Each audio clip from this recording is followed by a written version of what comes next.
Hi, good afternoon, everyone. Thank you very much for coming to this talk and for your time this afternoon. I'm quite excited to be here to share with you the action plan that we have put together.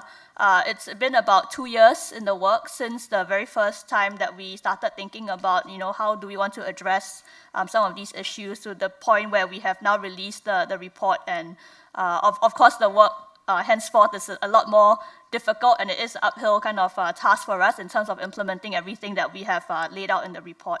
I believe most of you would have gotten a copy of the report on your way in when you registered. If not, you're happy, please feel free to collect a copy on the way out. So just a very quick kind of some demographics to set the tone. Our population is aging very rapidly. Just from the graphic on the left, we see that 1 in 31 Singaporeans were aged 65 and above in 1970, shortly after independence. Last year, it was 1 in 8, and by 2030, we expect it to be 1 in 4. So imagine if just look around, for every 4 people, you have 1 senior. What I wanted to also highlight is the pace of aging is actually really, really fast in our situation. Some countries, such as France and many other Scandinavian and European countries, had 60 to even more than 100 years to adjust for their population to go from 7% senior population to 14%. Whereas we have to face the same transition in our aging population in less than 2 decades. So if just imagine, some countries had, in France's case, they had 115 years to adjust their infrastructure, the policies, the programs, whereas we have to make the same changes and adjust to that in less than 20 years. So that's really quite a very fast pace. The graphic on the right shows that we will also have much fewer people of working age to support our seniors. This is what we call the old age support ratio, where the top graphic shows for every senior how many people of working age do we have in the population. So last year we had 5 people of working age for every senior, and by 2030 we will have 2 persons of working age for every senior. So obviously there are implications to that, but as I go out and do these talks and road shows to lots of people. My question to them always is, this old age support ratio kind of assumes that once you become 65, you become a dependent, you become the icon at the top. But the question really is, does it need to be the case? If we're able to keep our seniors active, healthy and well, even as they are 65 or beyond that, technically they can still be contributing members of society and represented by the little icons kind of supporting a much older and more senior kind of population. So that's the thought that I wanted to leave with you. And there is actually good reason for us to be optimistic that we can leverage on the opportunities that longevity brings us. So the top bar chart shows us our Singaporeans' average life expectancy and how it has increased over the years. In 2004, it was 79.6 years.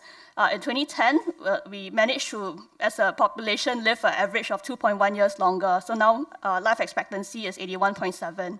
But over the same period, our healthy life years have actually expanded or lengthened at an even faster rate. It used to be 72.1 years in 2004, and it's now 75.5 years in 2010. So while we are living longer, we are also spending even longer years in good health. So that's good news for us. So then the question is, instead of thinking of the aging population as gloom and doom or worry about silver tsunami, which is a term that I really dislike because it kind of paints a picture of an aging population as a very destructive force that leaves a wake of destruction behind. But how can we leverage on the opportunities that longevity brings us? And how can we challenge mindsets and change the national narrative on aging? Not just mindsets of the younger people, but how can we challenge the mindsets of older persons themselves to see the opportunities that they have in their longer life years and to tap on the opportunities that longevity presents? So with that as the context, I wanted to talk a little bit about how we came to develop this action plan for successful aging. I mentioned we started about 2 years ago, so early 2014 we started planning, and then basically for a year between mid-2014 and mid-2015, we conducted a whole series of focus group discussions. We had about 50 focus group discussions, and I know some of you in the audience did participate in some of these. We spoke to over 4,000 Singaporeans to hear their views on what successful aging means to them, what do they aspire to do, and how would they like to spend their silver years. So we heard a lot of suggestions, and then we also had focus group discussions on each of the 10 areas listed on the slide, from employability to lifelong learning to volunteerism to some of the more infrastructure pieces like housing and transport and public spaces. So we had a lot of feedback, and then we took all that. We worked with our partner agencies and of the various government ministries, and we kind of organized things along these three thrusts. So first, at the individual level, it is about creating opportunities for all ages. How can we empower seniors to take these opportunities to age healthily, to age well, to age actively? At the community level, we wanted to see how we can mobilize community resources to enable the perhaps more vulnerable seniors who are at risk of isolation or who may need a little bit more support. How can we engender kind of local kind of kampong spirit to build this kind of cohesive society where everyone can age well? And at the third level, this is one of the slightly more kind of infrastructure or system level kind of pieces. How can we build a city for all ages, one where we have a senior-friendly urban environment where people can move around safely and independently? So this is a very quick kind of overview of how it all stacks up. This is a $3 billion plan. It covers 70 different initiatives in 12 areas, which are organized according to these thrusts. So I obviously will not be able to go into great detail on everything today because it's just too much to cover. So what I will do is to highlight the key initiatives in each area and try to also flesh out a little bit more details into some of the programs. But if you're interested, I would just urge you to go and take a read of the book that you can collect on your way out later. So first, the thrust for opportunities for all ages. These are the different key things that we have, and I'll just focus on a few of them. First is a National Seniors Health Program. So this is something that we're working very closely with the Health Promotion Board on, and we want to have a more structured way to come up with a curriculum on seniors' health and wellness. So we're working with HPB on a set of things which we feel seniors need to know, what they need to do, what they need to check, and then we then want to tie up with the People's Association community notes, like the community centers, the RC centers, and to be able to use those community notes as a way to deliver the content which we're working with HPB to develop. So in addition to bringing such preventive health kind of education and activities to the community, we are also working with various partners on bringing mobile health services to the community, because while we can bring different activities or talks to the CC, say you have your health screening at the CC, but sometimes even then it's difficult to get seniors to make their way to the CC. So we're trying to use mobile buses to bring whatever kind of screening services and follow-up kind of checks really just downstairs to the car park or to the void deck, and to make it as convenient as possible to encourage a higher uptake of such screening health checks. And beyond bringing such services to the community, we're also working with various kind of partners to bring health programs to mature workers at the workplaces, because we see that people have to go to work every day, and by virtue of that, it's much easier to bring such programs to them at the workplaces, and where you kind of almost have a captive audience, and we have much better participation rates. So I can share a little bit of these in the later slides. So the pictures on this slide, I've kind of highlighted three things. One is a falls prevention program, which we've actually been working with AHS on, and Dr. Wong Swee Fan will go into quite a lot more detail later on that, so I'm not going to touch on that, but I'll share a little bit more about the other two. So first, I mentioned about bringing health services really into the community and to make it as convenient as possible. One example is NUH, I believe this is a hearing bus. So instead of trying to get people to go and to a SOC or a centralized location to do all kinds of different tests, what we're trying to do is to bring either like dental services or health or hearing screening or even like chronic disease screening and vaccination services, put them onto buses, and then you're able to drive it around. So you coordinate with different constituencies, and the bus is able to go around, provide that kind of screening, and then can go back again subsequently to do the follow-up that's necessary. So anecdotally, we've worked with a provider that has a dental bus and was able to provide that service, dental screening service in the community. And some stories that we've heard is like seniors who are quite happy to have this service to get their teeth checked, and then they're like, yeah, the last time I've actually seen a dentist was when I was in school.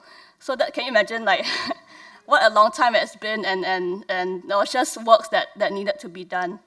So that's the value that we see in being able to bring some of these services into buses and be able to drive that around. We've also kind of worked with several constituencies to kind of bring nurses into the RC centers. In this particular case, the picture shows this young nurse who spends every Friday evening at Sunflower RC in Bedok constituency. And she helps monitor like seniors' health conditions and provide basic advice, like in terms of senior nutrition or some simple advice on medication. So this lady, Madam Chew, she was when she first saw this nurse, she was on some meds, but then she was feeling very, very giddy. And then the nurse also detected that she had very high blood pressure and basically nagged her into going back to her doctor to get her medication changed. So she did.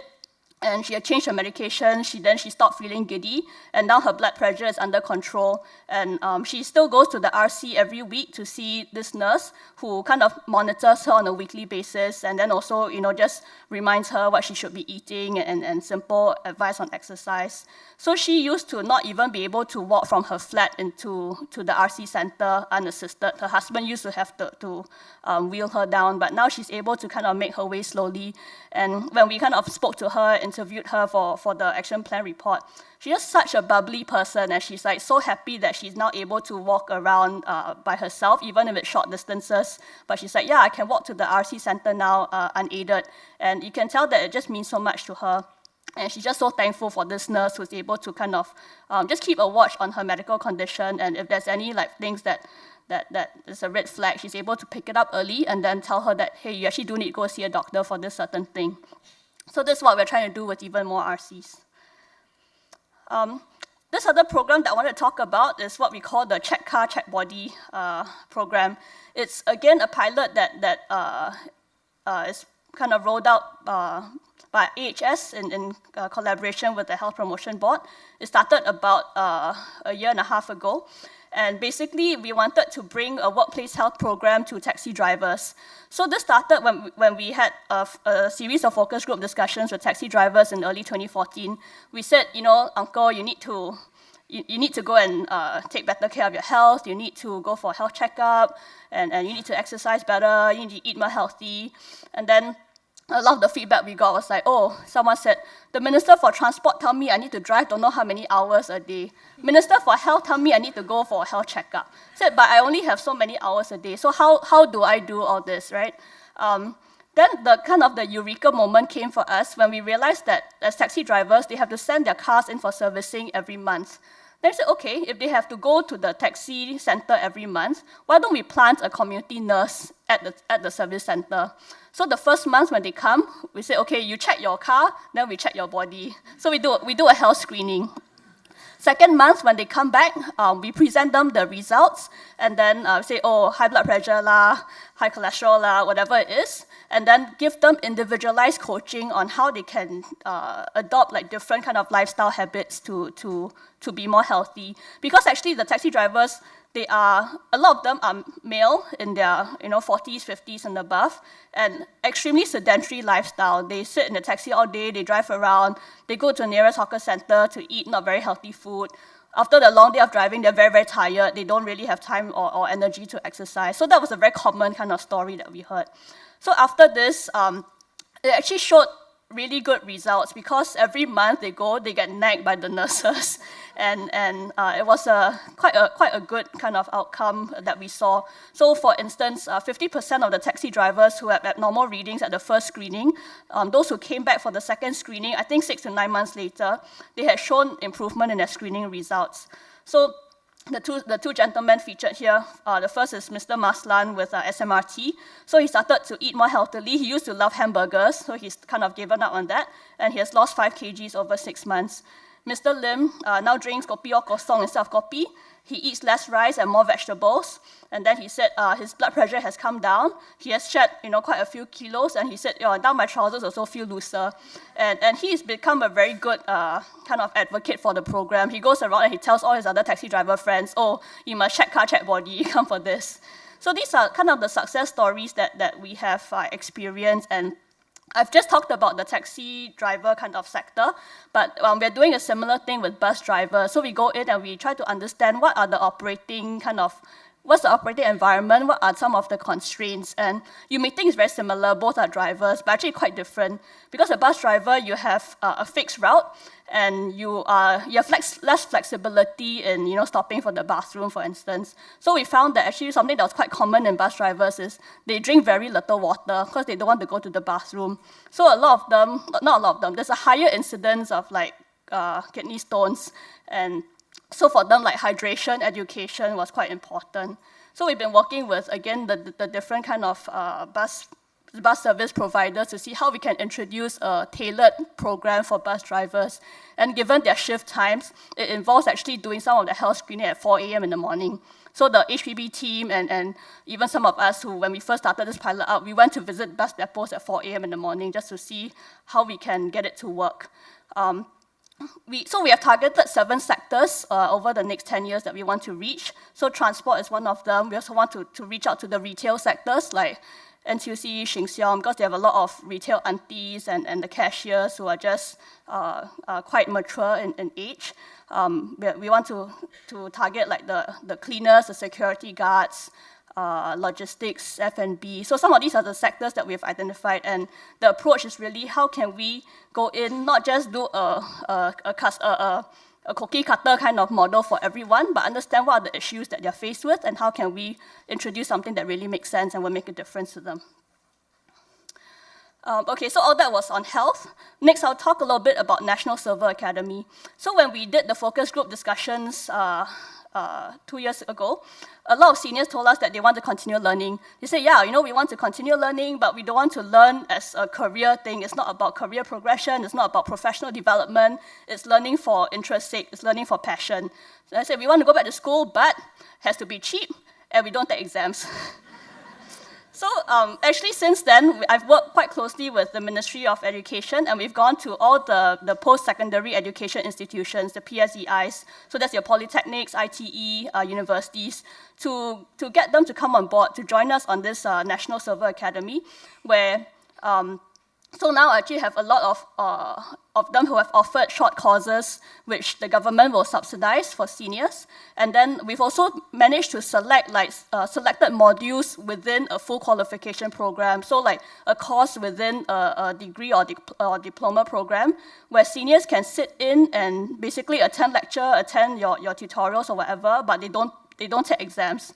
So that's something that we're going to launch fairly soon, so keep a listen for it. And please do go and tell your family members, your loved ones who might be interested, because it's something that is really quite different from existing practice, and we're quite excited to be able to launch this fairly soon. The other thing that we wanted to kind of do more of is this thing called the intergenerational learning program. So currently we do work with some schools where we teach students how to conduct classes for seniors, and then they can choose to deliver the courses on a whole range of topics, things that they are interested about. So how to teach seniors, say, smartphone, or how to use social media, or how to play a musical instrument, or how to do digital photography. So you have these like secondary or ITE, JC students who teach seniors all these things, and seniors in return kind of share their own life experiences, and there's just a good kind of intergenerational exchange. So that's something that we really want to grow more of. Next, in the area of senior volunteerism, there's something that we also feel quite strongly about, because a lot of seniors, especially post-retirement, when they are still fairly young and able, seniors are a wealth of experience and they have so much to give in terms of community development. So we have worked with President Tony Tan's office, and he has agreed to champion this national senior volunteerism movement. We've set up a $40 million fund where we want to be able to support volunteer host organizations to offer a whole range of volunteer opportunities, as well as train seniors to be volunteers and all that. So an example that we have, again, in the action plan book, there's this story where we managed to find this nurse, a retired nurse. So her name is Madam Rosemary. She used to be with IMH. And when she first retired, she said, I had nothing to do at home. I was just really, really bored. Then she started talking to her RC, or the grassroots leaders where she lives. And then they said, why don't you go visit Mr. Teo, who's in his 80s, and he's a widower, he lives alone, recently had a fall, admitted to hospital several times, and he just needed someone to kind of keep an eye on him. So she started visiting him, I believe, on a fortnightly basis. And she's like, yeah, this is so meaningful. That helping others makes me feel young. And then she also sees that, in turn, I may need someone to help me. So she sees it as a good use of her past experience, her skills as a nurse to kind of help this gentleman who's living in her community, in her neighborhood, when he needs it. So we really do hope to encourage a lot more seniors to volunteer their time and their experience over the years. The second thrust, Kampong for all ages, we want to move in quite a few areas, but I'm just going to focus on one.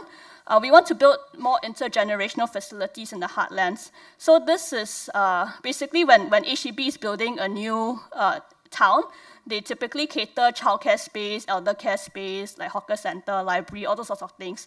Then we said, hey, since you're going to build childcare and elder care anyway, can we be more deliberate in how we design and co-locate some of these facilities, because we want to have them side by side such that the elder care and childcare providers can then be more innovative in the programming as well. So, have programs programs that include or incorporate like groups from both sides. So that's something that we're doing, and we've actually identified 10 such sites, new BTO developments over the next few years, where we'll do so. But actually, in the meantime, some very progressive providers have already started their own intergenerational program. So I know of NTUC Elder Care. They run SAC in Marsiling, not far from here, and also a senior care center in Serangoon, where they have taken the initiative to link up with the kindergarten nearby, and then they have an arrangement where the kids come, I believe it's once every fortnight now, even though they're trying to increase the frequency of that. So a few weeks back, I went to the Marsiling one, and then the kids were buzzed in, and then they were very happy. So the first activity is you do exercise, and then they say, okay, they tell the kids, every kid go and find one amma, akong, then they'll attach themselves, and then they'll just play like a simple aerobic kind of thing. So they do have a fitness trainer to lead the session, and the seniors will just do it. They enjoy the music, they enjoy the company, and then the kids are just jumping around, and it's just really cute. And then after that, they had like shadow play. They showed a little movie on shadow puppetry, and then they had all these pieces of paper which they got the seniors to cut out the puppets for them and then stick on straw so that the kids then could use that as shadow play. So I thought it was just a very good, very simple program. Then every month they do like birthday celebration. So any senior or kindergarten kid who has a birthday in that month, they do that celebration.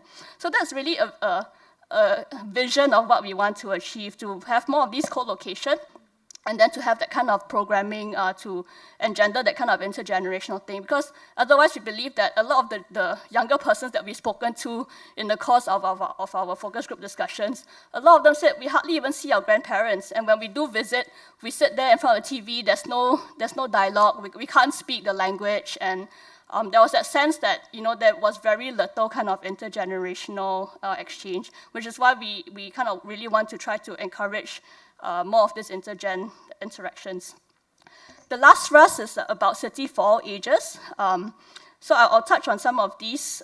First is a more infrastructure one with regard to making the built environment more senior friendly. First is within the home, and this is something that, again, HPS had quite a big part to play in this, because we first started out in Marine Parade, then we got some therapists from KTPH to go into the HDB flats to assess like what are the kind of risk factors and how can we make the flats more senior friendly.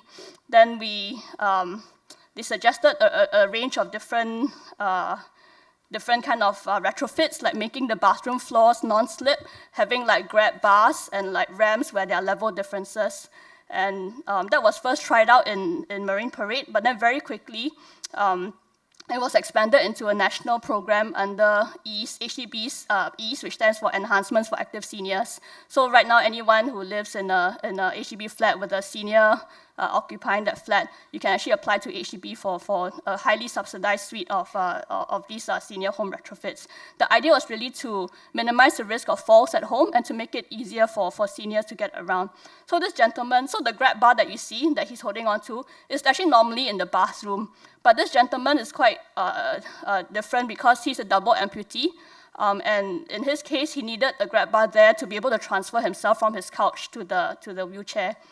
So when we visited him, he was kind of showing us how he uses it and how important it is for him, because he lives with his wife, who's also quite elderly, but in the daytime she goes out to work and he's basically at home alone. So he needed to be able to move himself around.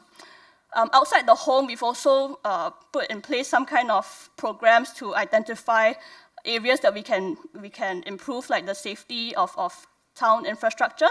So we've done what we call town audits, where we work with the grassroots and like the town council, we identify commonly used routes in the community, say from the home to the bus stop, to the polyclinic, to the market, to MRT station. And then we paired seniors of different mobility status, so able-bodied with walking chair, with walking aid. We paired them with younger volunteers, and then they just walk these routes at different times of day and maybe even in the evening. And then they picked out a lot of issues where they said, okay, this is difficult for me, this is not very senior friendly, or I can't see this sign carefully, I can't see this sign clearly. And we were able to then compile a whole list of what we call, I suppose, like senior-friendly retrofits or infrastructure that we needed to put in place. So a lot of the times, the town councils, they are keen to make the place more senior-friendly, but sometimes it's just not a matter of not really knowing what they should look out for. So one area that came up was the issue of benches. A lot of seniors told us, yeah, from market back home, I can't walk so far, especially if you're carrying all these things. I need a place where I can just sit down.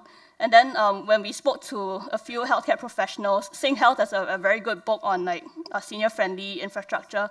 They said, it's really important to have benches with a backrest, armrest.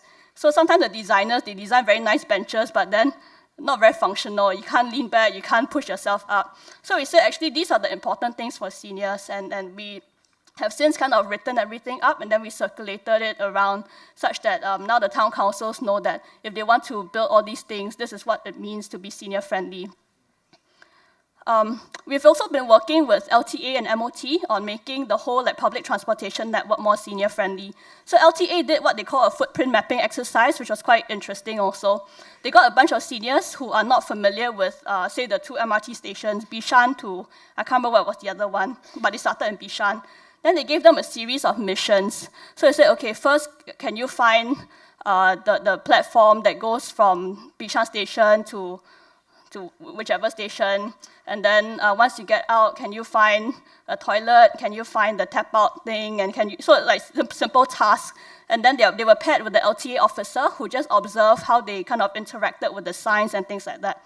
Then several things that were picked out. LTA is taking all this back and doing a real study to see how they can make some changes. So this picture that I've chosen, it was quite a problematic one. So it shows the picture for the toilet, and then there's an arrow that points 240 meters, right? So you walk 240 meters, you actually end up in front of a lift. So then when you're in front of the lift, you're kind of thinking to yourself, did I just imagine the sign, or was it a sign for a lift? But it is, in fact, a sign for a toilet. It's just that after you go to the 240 meters, you need to take a lift upstairs, then the toilet is there. but it's not obvious lah. So actually we also didn't know, that we had to ask the MRT staff like, where's the toilet? So this was actually a very good example of a sign that was completely misleading, not just for seniors lah, but for anyone. So LTA is looking into some of these things. But the point is the process by which we are trying to get feedback, because a lot of times people who design infrastructure, designers, they come at it from maybe a more aesthetics kind of point of view, or there may be some things about color, contrast, font type, font size that may not be very obvious to a younger person, that is not very readable, say, by an older person. Some other improvements that LTA is putting in, they're putting in silver zones, a lot more silver zones by 2020. They're also doubling the number of green man plus traffic lights. Those are the ones where you can tap the card, you get like 6 extra seconds across the road. Installing 41 more lifts at pedestrian overhead bridges. This is something that a lot of people have asked for, and we're trying to prioritize these close to like where healthcare institutions may be, or places where we have a more higher concentration of seniors. Then we're also going to replace all buses with wheelchair accessible ones by 2020. Okay, I'm just going to have to go, I think, quite quickly for the rest of the slides. In terms of transforming healthcare service delivery, in the hospital setting, we are trying to provide healthcare professionals with a more like geriatric perspective to treating patients. It's not so much about the specialty, but beyond that, it's really about how can you treat the person as a whole, because seniors have typically multiple conditions, and it doesn't make sense just to treat different parts at a time. We also really want to beef up community-based care, because after we discharge someone from the hospital, it's very important that they are well supported in the community. Otherwise, they're just going to keep reappearing in the hospitals. And we also want to, for those who can't even make it to the community-based services, how can we serve them better at home? And given that home care is such a manpower-intensive thing, we do really need to look at how we can use telehealth to kind of augment the manpower that we have. So there will be quite a lot more announcements on each of these areas at MOH's Committee of Supply debate next week. So do keep a lookout for the announcements that will be made. I'm just going to highlight maybe a few initiatives in some of these areas. So first, we're going to build active aging hubs. So I talked earlier about like community-based services. So active aging hubs are one way which we want to kind of enhance community-based services for seniors. So currently, we do have community-based senior care centers where people with dementia or rehab needs can go and receive like the daycare service that they need. But beyond just serving the more frail clients, we kind of wanted to think about how we can expand the space and also the services provided at such community-based facilities to also provide active aging services that can cater to a younger senior crowd, such that you have that kind of platform for social engagement and kind of learning volunteerism opportunities as well. We're also working with HDB to think about how we can co-locate nursing homes with assisted living facilities within like the HDB precinct, such that as you design a new HDB like BTO development, we want to come in upfront and design this together with the HDB architects, such that there is a continuum of like care options from the independent living to assisted living, that eventually to nursing home. So this example in Tampines North is actually one of the first sites where our architect for the nursing home has come in from the start, and then we're looking at how we can design the whole nursing home development kind of to make it compatible with the surrounding HDB block, such that it looks as a complementary kind of from the outside, but then also from the services we're able to provide for a range of different kind of care needs within the same locality, so you don't need to move far away in order to receive the care that you need. This is a picture of the new Renci nursing home at Ang Mo Kio, which is currently being constructed. I think right now it's about up to 2 or 3 stories already. This is quite unusual in that we wanted to build a more home-like environment in our nursing homes, because that's something that we know that people will want to have should they need nursing home care. So in this particular case, we've worked with Renci to design kind of a cluster living concept. So you have your shared bedrooms, but then it opens up into a common area which has like a living room, a shared kitchen, kind of as shown in the artist's impression, such that the residents who are able to come in and prepare a meal for themselves or to help themselves as much as they can, rather than to have all their needs kind of met for them. This is the last initiative that I want to touch on. It's a $200 million fund that we've set aside for National Innovation Challenge to kind of encourage local research to be done into our aging issues, because there's a lot of research done on aging, like globally, but a lot of these issues we know that like local context, environment, local population, it all makes a difference. So how does, what are some issues specific to us, and what kind of interventions can we kind of put in place to address the needs that are unique to us? So that's something that, we have to put in place as well.